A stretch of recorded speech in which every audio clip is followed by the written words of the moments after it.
ಮೊದಲಿಗೆ ನೋಡಿ, ಸಾರಿಗೆ ಮುಷ್ಕರದ ಬಿಸಿ ತಡ್ತಾ ಇದೆ. ಒಂದಷ್ಟು ಗೊಂದಲದ ನಡುವೆಯೂ ಕೂಡ ಶುರುವಾಗ್ತಾ ಇರೋದು ನೋಡಿ. ಮೆಜೆಸ್ಟಿಕ್ ಮತ್ತು ಕೆಎಸ್ಆರ್ಟಿಸಿ ಬಸ್ ನಿಲ್ದಾಣದಲ್ಲಿ ಸಂಚಾರವನ್ನ ಈಗ ಬಂದ್ ಮಾಡಲಾಗಿದೆ. ಈಗಷ್ಟೇ ಹೇಳ್ತಾ ಇದ್ದೆ, 6 ಗಂಟೆ ಸಮಯದಲ್ಲಿ ಯಾವುದೇ ರೀತಿಯಾದಂಥ ತೊಂದರೆ ಇರಲಿಲ್ಲ. ಬಿಎಂಟಿಸಿ ಕೆಎಸ್ಆರ್ಟಿಸಿ ಓಡಾಡ್ತಾ ಇತ್ತು. ಈಗ ಕೆಎಸ್ಆರ್ಟಿಸಿ ಬಸ್ ಸಂಚಾರವನ್ನ ಬಂದ್ ಮಾಡಲಾಗಿದೆ. ಸಿಬ್ಬಂದಿಗಳು ಇದ್ದಕ್ಕಿದ್ದಂತೆ ಬಸ್ ಸಂಚಾರವನ್ನ ನಿಲ್ಲಿಸಿದ್ದಾರೆ. ಜನ ಪರದಾಟ ಆಬ್ವಿಯಸ್ಲಿ. ಊರುಗಳಿಗೆ ಹೋಗೋದಕ್ಕೆ ಪ್ರಯಾಣಿಕರು ಕಾದು ಕೂತ್ಕೊಂಡಿದ್ರು. ಬಸ್ ಇದೆ, ಹತ್ತು ಬಿಡೋಣ, ಕೂತ್ಕೊಳ್ಳೋಣ, ಹೊರಡೋಣ ಅಂತ. ಆದರೆ ಇದ್ದಕ್ಕಿದ್ದಂತೆ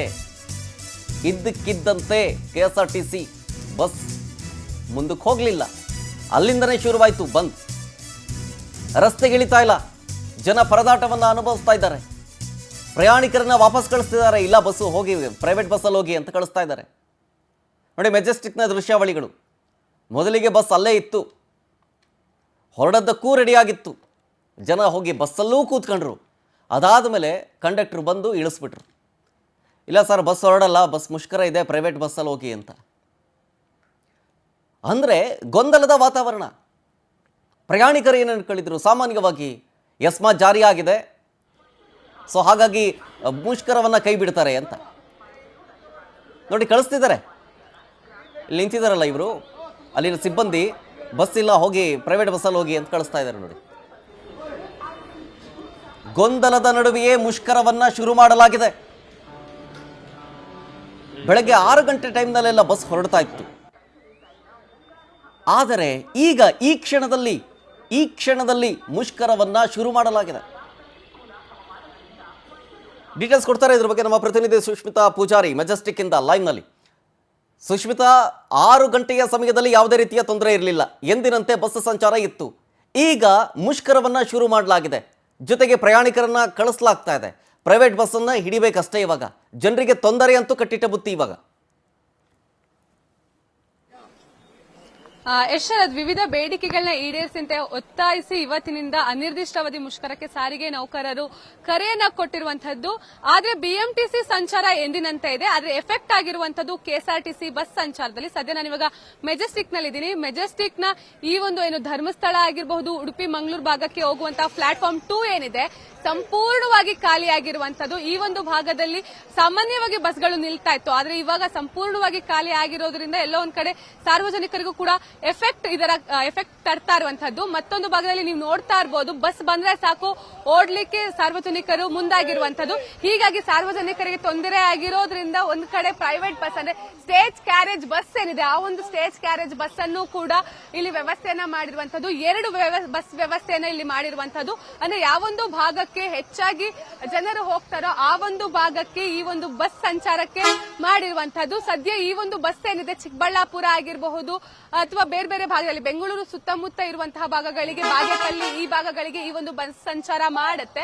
ಹಾಗೆ ಪ್ರಮುಖವಾಗಿ ಈ ಬಸ್ ನಲ್ಲಿ ಯಾವುದೇ ರೀತಿಯಲ್ಲೂ ಕೂಡ ಮಹಿಳೆಯರಿಗೆ ಉಚಿತ ಇಲ್ಲ. ನೀವು ನೋಡ್ತಾ ಇರಬಹುದು, ಒಂದೊಂದೇ ಪ್ರೈವೇಟ್ ಬಸ್ಗಳು ಈಗ ಸದ್ಯಕ್ಕೆ ಮೆಜೆಸ್ಟಿಕ್ ಬಸ್ ಸ್ಟ್ಯಾಂಡ್ ಒಳಗೆ ಬರ್ತಾ ಇರುವಂತಹದ್ದು. ಚಿಕ್ಕಬಳ್ಳಾಪುರ, ಯಲಹಂಕ, ದೇವನಹಳ್ಳಿ ಈ ಭಾಗಕ್ಕೆ ಬಸ್ ವ್ಯವಸ್ಥೆಯನ್ನು ಕೂಡ ಮಾಡ್ತಾ ಇರುವಂತಹದ್ದು. ಒಟ್ಟಿನಲ್ಲಿ ಈ ಒಂದು ಕೆಎಸ್ಆರ್ಟಿಸಿ ಬಸ್ ಆಗಿರಬಹುದು, ಬಿಎಂಟಿಸಿ ಬಸ್ ನೌಕರರ ಮುಷ್ಕರ ಏನಿದೆ, ಒಂದ್ ರೀತಿಯಲ್ಲಿ ನಿಧಾನಕ್ಕೆ ಎಫೆಕ್ಟ್ ತಗೊಳ್ತಾ ಇರುವಂತಹದ್ದು. ನಮ್ ಜೊತೆ ಡ್ರೈವರ್ ಇದ್ದಾರೆ, ಅವ್ರನ್ನ ಮಾತಾಡ್ಸ್ತಾ ಹೋಗ್ತೀನಿ. ಸರ್, ಇವಾಗ ಪ್ರೈವೇಟ್ ಅಂದ್ರೆ ಮುಷ್ಕರ ಮಾಡ್ತಿರೋದ್ರಿಂದ ನಿಮ್ಮ ಸಹಾಯವನ್ನ ಈಗ ಸರ್ಕಾರ ಪಡ್ಕೊಳ್ತಾ ಇರುವಂತದ್ದು. ನಿಮ್ಮ ಬಸ್ ಯಾವೊಂದು ಭಾಗಕ್ಕೆ ಹೋಗ್ತಾ ಇದೆ? ನಮ್ಗೆ ಚಿಕ್ಕಬಳ್ಳಾಪುರ ರೂಟ್ ಅಂತ ಹೇಳೋರೆ, ಚಿಕ್ಕಬಳ್ಳಾಪುರ ಬಾಗೇಪಲ್ಲಿ. ಇಲ್ಲ ಬೈ ಚಾನ್ಸ್ ಕಡೆ ಜಾಸ್ತಿ ಜನ ಕಡೆ ಇದ್ರೆ ಆ ಕಡೆ ಹೋಗಕ್ಕೆ ಹೇಳೋರೆ. ಸರ್, ಇವಾಗ ಮುಷ್ಕರ ಮಾಡಿರೋದ್ರಿಂದ ನಿಮ್ಮ ಬಸ್ಸಿಗೆ ಜನ ಬರ್ತಾ ಇದ್ದಾರಾ ಹೇಗೆ ಈಗ? ಅಂದ್ರೆ ಪರಿಸ್ಥಿತಿಯಲ್ಲಿ ಬರ್ತಾರೆ, ಬಟ್ ಕೆಲವರಿಗೆ ಇನ್ನೂ ಗೊತ್ತಿಲ್ಲ. ಕೆಲವರು ವೆಯ್ಟ್ ಮಾಡ್ತಾರೆ, ಕೆಲವರು ಬರ್ತಾವ್ರೆ. ಸರ್, ಬಸ್ ಟಿಕೆಟ್ ಯಾವ ರೀತಿಯಲ್ಲಿದೆ ಸರ್? ಅಂದ್ರೆ ಗವರ್ಮೆಂಟ್ ಬಸ್ ಅಲ್ಲಿ ಆಲ್ಮೋಸ್ಟ್ ಕಮ್ಮಿ ಇರುತ್ತೆ ಬಸ್ ಟಿಕೆಟ್. ನಿಮ್ಮ ಪ್ರೈವೇಟ್ ಬಸ್, ಸ್ಟೇಜ್ ಕ್ಯಾರೇಜ್ ಬಸ್ಗಳಲ್ಲಿ ಯಾವ ರೀತಿ ಇದೆ ಇವಾಗ ಸದ್ಯದ? ಇಲ್ಲ, ಕೆಎಸ್ಆರ್ಟಿಸಿ ಟಿಕೆಟ್ ಏನಾಯ್ತು ಅದೇ ಚಾರ್ಜ್. ಮಹಿಳೆಯರಿಗೆ ಉಚಿತ ಇದೆಯಾ ಸರ್? ಯಾಕಂದ್ರೆ ಶಕ್ತಿ ಯೋಜನೆಯಲ್ಲಿ ಫ್ರೀಯಾಗಿ ಓಡಾಡ್ತಾ ಇದ್ರು ಮಹಿಳೆಯರಿಗೆ ಉಚಿತ ಇದೆಯಾ? ಇಲ್ಲ ಮೇಡಮ್, ಇಲ್ಲ, ಅವರು ದುಡ್ಡು ಕೊಟ್ಟೆ ಓಡಾಡ್ತಾರೆ. ಅವ್ರು ದುಡ್ಡು ಕೊಡ್ಬೇಕು. ಇದನ್ನ ಪ್ರಮುಖವಾಗಿ ಮಹಿಳೆಯರು ಗಮನಿಸಬೇಕಾಗತ್ತೆ ಶರತ್. ಯಾಕಂತ ಹೇಳಿದ್ರೆ ಎಷ್ಟೋ ಜನ ಮಹಿಳೆಯರು ಬಸ್ ಇರುತ್ತೆ ಅಂತ ಹೇಳಿ ಕೇವಲ ಆಧಾರ್ ಕಾರ್ಡ್ ಅನ್ನ ಇಟ್ಕೊ ಬಂದಿರ್ತಾರೆ, ದುಡ್ಡನ್ನ ತಂದಿರೋದಿಲ್ಲ. ಅವರೆಲ್ಲರಿಗೂ ಕೂಡ ಇವತ್ತಿನ ಬಸ್ ಮುಷ್ಕರ ಎಫೆಕ್ಟ್ ಜೋರಾಗಿದೆ ಅಂತಾನೆ ಹೇಳ್ಬೋದು. ನಾವು ಈ ಹಿಂದೆ ಕೆಲವೊಂದಿಷ್ಟು ಮಹಿಳೆಯರನ್ನ ಮಾತಾಡಿದಾಗ್ಲೂ ಕೂಡ ಹೇಳ್ತಾ ಇದ್ರು, ನಾವು ಕೇವಲ ಆಧಾರ್ ಕಾರ್ಡ್ ಅನ್ನ ಇಟ್ಕೊ ಬಂದಿದೀವಿ, ಆದ್ರೆ ಇಲ್ಲಿ ಪ್ರೈವೇಟ್ ಬಸ್ಗಳಲ್ಲಿ ಕೆಲವೊಂದಿಷ್ಟು ಬಸ್ಗಳಲ್ಲಿ 200-300 ರೂಪಾಯಿ ಕೇಳ್ತಾ ಇದ್ದಾರೆ, ನಾವು ಯಾವ ರೀತಿಯಲ್ಲಿ ಕೊಟ್ಟು ಹೋಗೋದು ಅಂತ ಹೇಳಿ. ಹಾಗೆ ಮತ್ತೊಂದು ಭಾಗದಲ್ಲೂ ಕೂಡ ನೀವು ನೋಡಬಹುದು, ಕೆಲವೊಂದಿಷ್ಟು ಕೆಎಸ್ಆರ್ಟಿಸಿ ಬಸ್ಗಳು ಬರ್ತಾ ಇದೆ. ಆ ಒಂದು ಬಸ್ ಬಂದ ತಕ್ಷಣ ಆ ಒಂದು ಬಸ್ಗೆ ಹತ್ಲಿಕ್ಕೆ ಸಾರ್ವಜನಿಕರು ಮುಗಿ ಬೀಳ್ತಾ ಇರುವಂತದ್ದು. ಯಾಕಂತ ಹೇಳಿದ್ರೆ ಸದ್ಯಕ್ಕೆ 1-2 ಬಸ್ ಓಡಾಡ್ತಾ ಇದೆ. ಇದನ್ನು ನಾವು ಬಿಟ್ವಿ ಅಂತ ಹೇಳಿದ್ರೆ ಇನ್ಯಾವ ಬಸ್ ನಮ್ಗೆ ಸಿಗೋದಿಲ್ಲ ಅನ್ನೋ ರೀತಿಯಲ್ಲಿ ಬಸ್ ಸಾರ್ವಜನಿಕರು ಹೋಗಿ ಇಲ್ಲಿ ಆ ಒಂದು ಏನೋ ಹತ್ಕೊಳ್ತಾ ಇರುವಂತದ್ದು. ನಮ್ ಜೊತೆ ಮತ್ತೊಬ್ರು ಸಾರ್ವಜನಿಕರಿದ್ದಾರೆ, ಅವ್ರನ್ನೂ ಕೂಡ ಮಾತಾಡ್ತೀನಿ. ಮಂಗಳೂರಿಗೆ ಹೋಗ್ಬೇಕು, ಮಂಗಳೂರಿಗೆ ಯಾಕೆ ಸರ್ ಮುಷ್ಕರ ಇತ್ತು, ನಿಮಗೆ ಗೊತ್ತಿರ್ಲಿಲ್ವಾ ಈ ವಿಷಯ? ಇಲ್ಲ ಇಲ್ಲ ಇಲ್ಲ ಸರ್ ಅಂದ್ರೆ ಇವಾಗ ಸಾರಿಗೆ ನೌಕರರು ಇವತ್ತಿಂದ ಬಸ್ ಓಡಿಸಲ್ಲ ಅಂತ ಹೇಳ್ತಿದ್ದಾರೆ. ಎಷ್ಟು ತೊಂದರೆ ಆಗ್ತಾ ಇದೆ ನಿಮಗೆ ಬಸ್ ಇಲ್ದಲೆ? ಬಹಳ ತೊಂದರೆ ಆಗ್ತದೆ. ಈಗ ಬಸ್ ಬಂದಿದ್ದು ಏನ್ ಮಾಡೋದು ಗೊತ್ತಿಲ್ಲ ಈಗ. ಹೌದು, ಯಾಕೆ ಏನ್ ಸಾರಿಗೆ ಮುಷ್ಕರ ಅಂದ್ರೆ ಯಾರದು? ಈಗ ಮಂಗಳೂರಿಗೆ ಮಾತ್ರವಾ? ಇಲ್ಲ ಇಲ್ಲ, ಇಡೀ ಕರ್ನಾಟಕದಲ್ಲಿ ಸೊ ಇದೆ. ನಿಮ್ಗೆ ಈ ವಿಚಾರ ಗೊತ್ತಿರ್ಲಿಲ್ಲ? ಇಲ್ಲ ಇಲ್ಲ. ನೀವು ನೋಡ್ತಾ ಇರ್ಬೋದು, ಎಷ್ಟೋ ಜನಕ್ಕೆ ಈ ವಿಚಾರ ಕೂಡ ಗೊತ್ತಿಲ್ಲ. ಅವರು ಕೂಡ ಬಂದು ಇಲ್ಲಿ ಅಂದ್ರೆ ನಾವು ಹೇಗ್ ಹೋಗೋದು ಅನ್ನೋದು ಅವ್ರಿಗೆ ಒಂದು ದೊಡ್ಡ ಯಕ್ಷ ಪ್ರಶ್ನೆ ಆಗಿರುವಂತದ್ದು. ಒಟ್ನಲ್ಲಿ ನಿಧಾನವಾಗಿ ಬೆಳಿಗ್ಗೆ 6 ಗಂಟೆಗೆ ಯಾವುದೇ ರೀತಿ ಎಫೆಕ್ಟ್ ಇರಲಿಲ್ಲ. ಪ್ರಮುಖವಾಗಿ ಈಗಲೂ ಕೂಡ ಕೆಲವೊಂದಿಷ್ಟು ಬಿಎಂಟಿಸಿ ಬಸ್ಗಳು ಓಡಾಡ್ತಾ ಇದೆ. ಬೆಂಗಳೂರಿನ ಜನರಿಗೆ ಇದರ ಎಫೆಕ್ಟ್ ತಾಗ್ತಾ ಇಲ್ಲ, ಆದ್ರೆ ಬೆಂಗಳೂರಿಂದ ಬೇರೆ ಭಾಗಕ್ಕೆ ಹೋಗುವಂತಹ ಜನರಿಗೆ ಈ ಒಂದು ಮುಷ್ಕರದ ಎಫೆಕ್ಟ್ ಜೋರಾಗಿದೆ ಅಂತಾನೆ ಹೇಳ್ಬೋದು ಶರತ್.